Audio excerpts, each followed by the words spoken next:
Assalamualaikum warahmatullahi wabarakatuh. Nah, hari ini kita akan buat pendamping makan roti. Ini dia selai sarikaya. Tapi ini bukan terbuat dari buah sarikaya, hanya namanya saja. Ini justru lebih enak dari buah sarikaya karena hanya terbuat dari tiga bahan, telur, santan, dan karamel. Oke, langsung aja sebelumnya jangan lupa like, subscribe, nyalakan lonceng aktifnya, juga komentar. Ini bahannya kita gunakan 3 telur, 3 lembar daun pandan, 100 ml air, 1 pack santan instan itu isinya 200 ml, kemudian seperempat sendok teh bubuk kayu manis dan kurang lebih 4 ya. Cengkehnya kita gunakan 4, setengah sendok teh garam dan 20 sendok makan gula pasir. Nah, pertama kita akan buat karamelnya dulu. Masukin sedikit aja airnya. Air putih tadi kita masukkan sedikit saja, kemudian setengah bagian dari gula. Jadi kalian bisa lihat gulanya terbasahi oleh air tadi ya, kurang lebih seperti ini.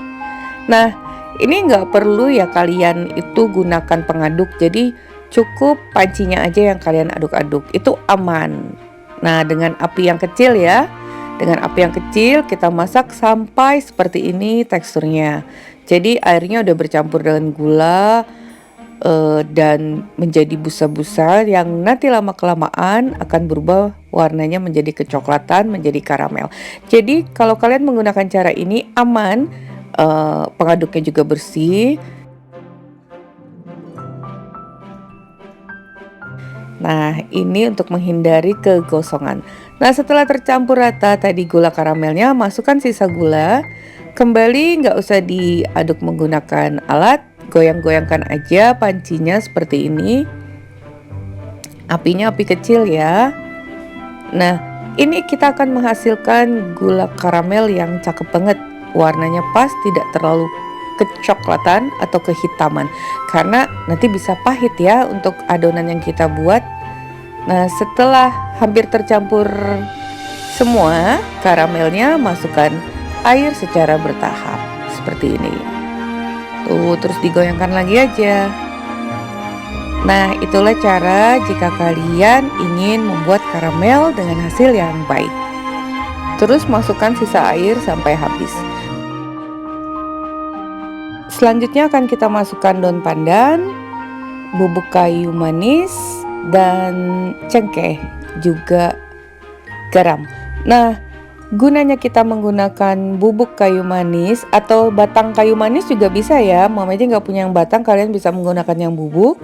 Itu kita gunakan rempah kayu manis dan cengkeh ini agar selai kita itu tidak berbau amis, karena bahan dasarnya ini kan telur dan kita tidak menggunakan telur ayam kampung gitu loh. Jadi ayam biasa kan rentan dengan bau atau rasa yang amis.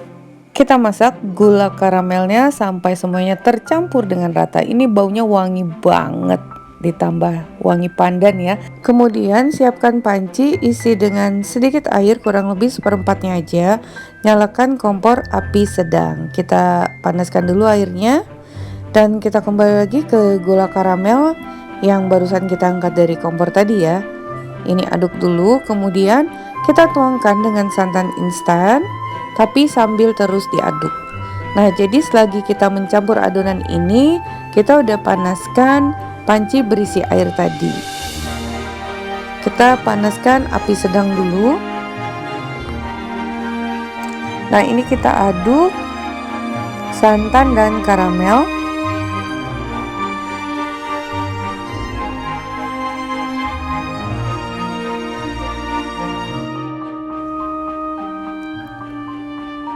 Setelah tercampur seperti ini, tapi emang belum rata ya, masukkan telur sambil terus diaduk karena cairan ini hangat.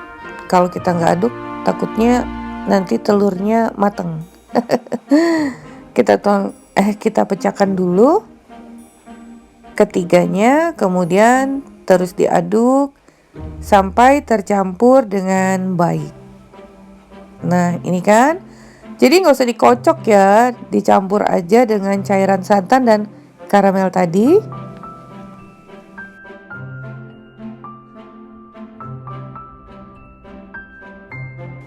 langkah berikutnya akan kita saring dulu agar hasil dari selai sarikaya kita itu halus. Jadi tentunya di sini masih ada sisa-sisa butiran karamel.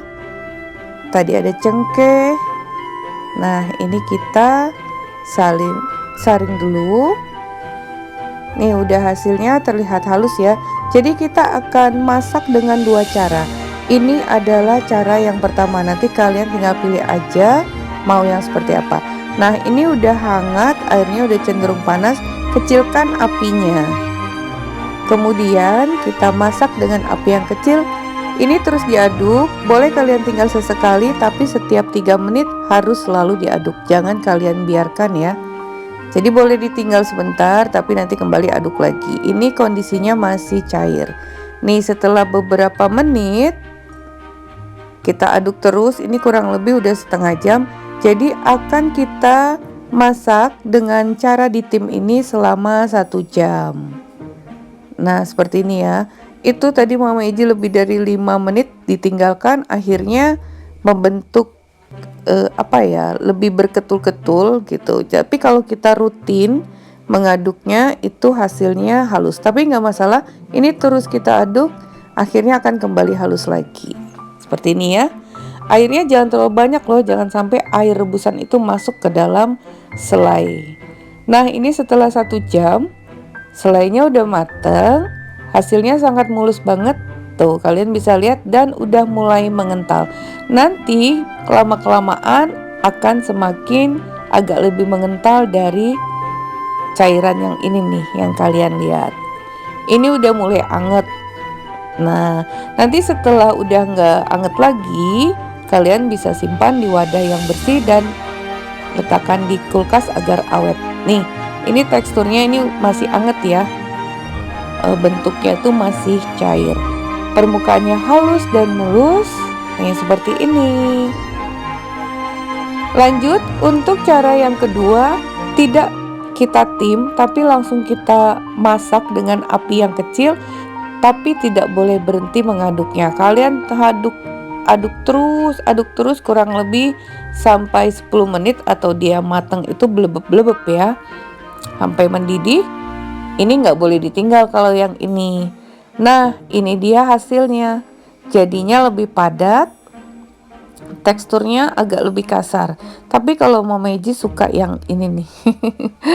Jadi tekstur kasar itu karena pemanasan api yang secara langsung, sehingga teksturnya lebih padat. Nih, jadi terserah kalian mau pilih yang mana, yang ditim selama 1 jam hasilnya mulus, atau yang ini nih dimasak langsung selama 10 menit kurang lebih atau sampai matang dengan hasil yang lebih padat.